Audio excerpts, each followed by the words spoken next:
ഇല്ല പേടിക്കാനൊന്നുമില്ല. ഇതിനേലും വലിയ വെള്ളപ്പൊക്കം കണ്ടിട്ട് പേടിച്ചിട്ടില്ല ഇത്രേസ്യ. അയ്യേ, നിങ്ങക്ക് നാണമില്ലേ മനുഷ്യനെ ഈ നയിച്ചിട്ടോണ്ടിരിക്കാൻ? നീയാ മുഹമ്മദ് കേടെ അടുക്കള പണിക്ക് നിൽക്കുന്ന റുക്കിയല്ലടി നീ? എന്നോടാ നീ ആ കബീറിന്റെ മോളുടെ കൈ ചെയ്യ അടിച്ചു മാറ്റി മുങ്ങിയോടല്ലടി നീ? എന്നിട്ട് ഇപ്പോഴല്ലടി നീ പൊങ്ങിയ? നിന്റെ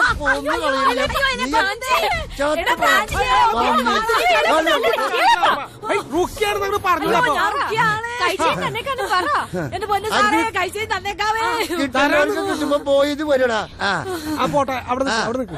നീ എടുത്തിട്ട് പാടി നീ. ഞാൻ മെഡിക്കൽ കോളേജിൽ ഓപ്പറേഷൻ കിട്ടുമോ നോക്കട്ടെ. ഇത് ഭർത്താവല്ലേ?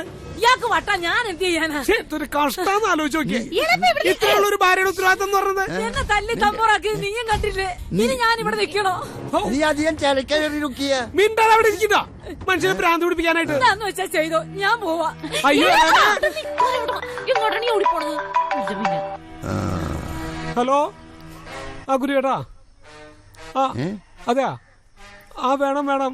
ആ ആയിക്കോട്ടെ, ഓക്കെ. സാത്താനെ പോ.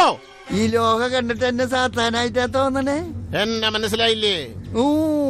പള്ളിപ്പണിയൊക്കെ എന്തായി? ഏത് പള്ളിപ്പണി? ബാബറി മസ്ജിദ്. എന്തുട്ട്? ഹായ്, എന്റെ അച്ഛോ പള്ളി പിരിവിനാണെന്ന് പറഞ്ഞിട്ട് കഴിഞ്ഞ കൊല്ലം നിങ്ങളും ഞാനും എന്റെ ചേട്ടനും കൂടി പിരിവ് നടത്തിയില്ലേ? 1,500 രൂപ ഞാൻ കയ്യിൽ നിന്നെടുത്ത് തന്നില്ലേ? ഓർമ്മയില്ലല്ലേ? നോക്കാം.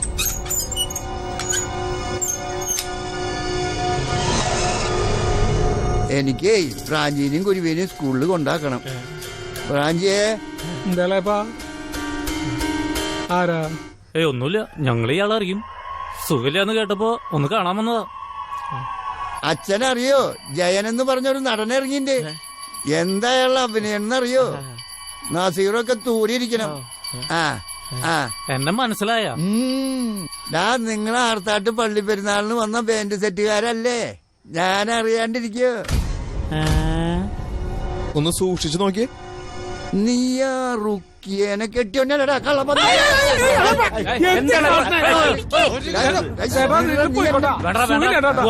നിങ്ങൾ പോയിക്കോ, സുഖമില്ല. എന്താണ്